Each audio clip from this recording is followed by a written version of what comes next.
آئے تھے یا عذاب کے؟ اللہ کے حکم سے آئے نا جی. رحمت کے فرشتے بھی اللہ کے حکم سے آئے اور دوزخ کے فرشتے بھی اللہ کے حکم سے آئے. اے اللہ، اگر تو نے بخشنا تھا تو صرف رحمت کے فرشتے بھیج دیتا، عذاب کے کیوں بھیجے؟ اگر اس کی بخشش ممکن نہیں تھی تو عذاب کے فرشتے بھیجتا. رحمت کے بھیجنے کی حکمت کیا ہے؟ ان کو کیوں بھیجتا؟ آپ غور فرمائے، حکمت یہ تھی کہ اگر رحمت کے فرشتے صرف آ جاتے تو لوگ کہتے جی اس نے گھر میں توبہ کر لی تھی اس لیے اس کے گناہ بخشے گئے. اگر عذاب کے فرشتے آ جاتے صرف تو لوگ کہتے جا رہا تھا اللہ کے ولیوں کے پاس، کیا حاصل ہوا؟ جہنم میں پہنچ گیا. اللہ نے اپنے ولیوں کی شان کو ظاہر کرنا تھا، ان کی عظمت کو واضح فرمانا تھا، ان کی محبوبیت کو ظاہر کرنا تھا. دونوں فرشتے بھیج دیے، پھر وہ تکرار میں ہیں اور ایک تیسرے فرشتے کو بھیجا کہ تم جاؤ اور ان کے درمیان فیصلہ کرو. کیسے؟ کہ جہاں یہ پڑا ہے یہاں سے اس کے گھر کی طرف بھی زمین کو ناپو اور اللہ کے ولی کے دربار کی طرف بھی ناپ لو. اگر یہ اللہ کے ولی کا دربار یہاں سے نزدیک ہے تو اس کی روح کو جنت میں لے جاؤ، اور اگر گھر اس کا نزدیک ہے تو پھر بے شک اس کی روح کو جہنم میں لے جاؤ. کئی دوست کہتے ہیں کہ انہیں توبہ کر لی تھی اور توبہ کی وجہ سے اس کی بخشش ہوئی. میں کہتا ہوں یہ بھی کہیں پڑھا ہے کہ توبہ کے لیے زمین ناپنا بھی شرط ہے؟ کہیں ہے کسی بات میں، کسی کتاب میں کہ جہاں وہ گناہ کرے یا جہاں مرے تو اس کی زمین کو ناپو؟ نہیں. اگلی بات دلیل اس بات کی ہے کہ صرف اللہ کے ولیوں کے دربار میں جانے کی وجہ سے بخشا گیا. زمین ناپی گئی. اور یہ بخاری شریف اٹھا کر دیکھو کہ خدا کی شان وہ عین درمیان میں تھا. جتنی مسافت گھر کی طرف تھی اتنی مسافت آگے اللہ کے ولی کے دربار کی طرف تھی. عین درمیان میں تھا. اللہ تعالیٰ نے اپنے ولیوں کی جانب والی زمین کو، اب یہ بات قابل غور ہے، ٹھیک ہے جی، اللہ کے ولیوں کے دربار کی طرف جانے والی زمین مسافت اور جو زمین تھی اس کے حکم فرمایا کہ زیادہ نہیں، صرف ایک بالشت، ایک گٹھ جس کو کہتے ہو، ٹھیک ہے جی، اتنی سکڑ جاؤ. فرمایا جب زمین کو ناپا گیا تو ایک بالشت اس کا گھر دور نکلا جہاں پڑا تھا، اور اللہ کے ولی کا دربار ایک بالشت نزدیک ہو گیا. حکم ہوا کہ چونکہ اللہ کے ولیوں کے علاقے میں داخل ہو چکا ہے،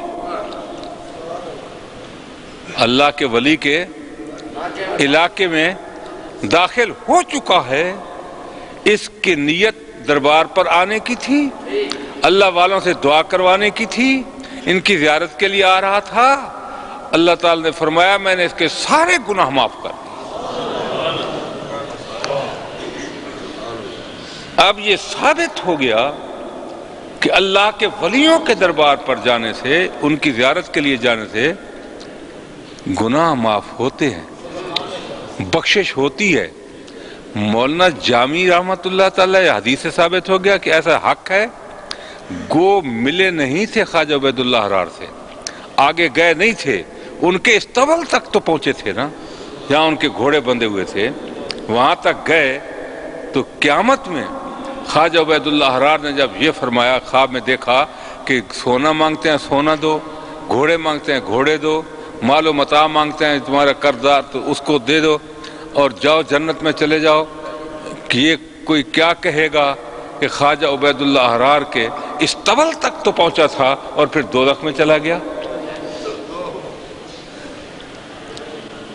یہ خواب دیکھتے ہیں، خود مولانا جامی فرماتے ہیں میں نے خواب دیکھا،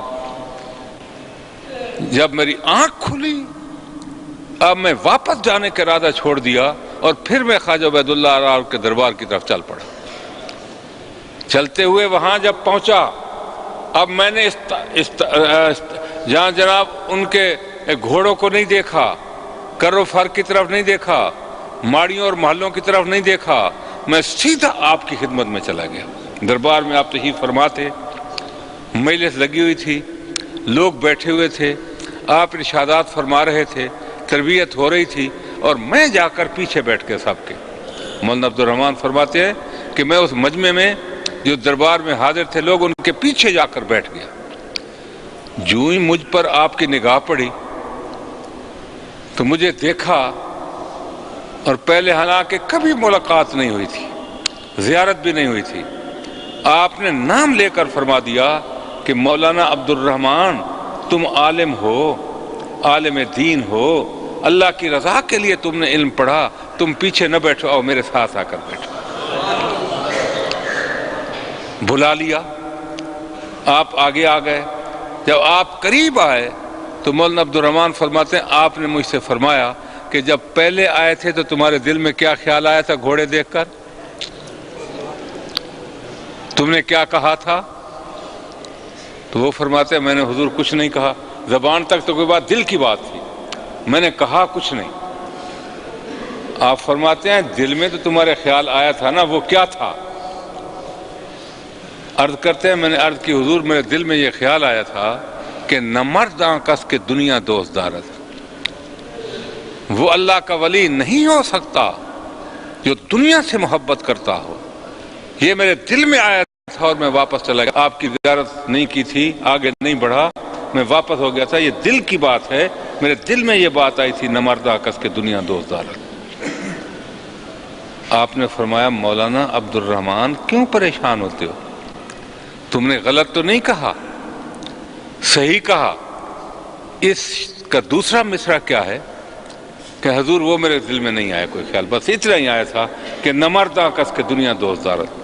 حضرت خواجہ عبید اللہ احرار نے فرمایا کہ یہ میں کہتا ہوں اور یہ مصرع ساتھ ملا کر شعر مکمل کر لو، تمہاری بات بھی بن جائے گی، میری بات بھی رہ جائے گی۔ فرمایا نہ مرداں کس کے دنیا دوست دارد، اگر دارد برائے دوست دارد، اگر دنیا رکھے تو اللہ کی رضا کے لیے رکھے، اللہ کی مرضی کے مطابق خرچ کرنے کے لیے رکھے، مساکین اور غرباء میں تقسیم کرنے کے لیے دنیا جمع کرے اور اکٹھی کرے۔ تو فرمایا وہ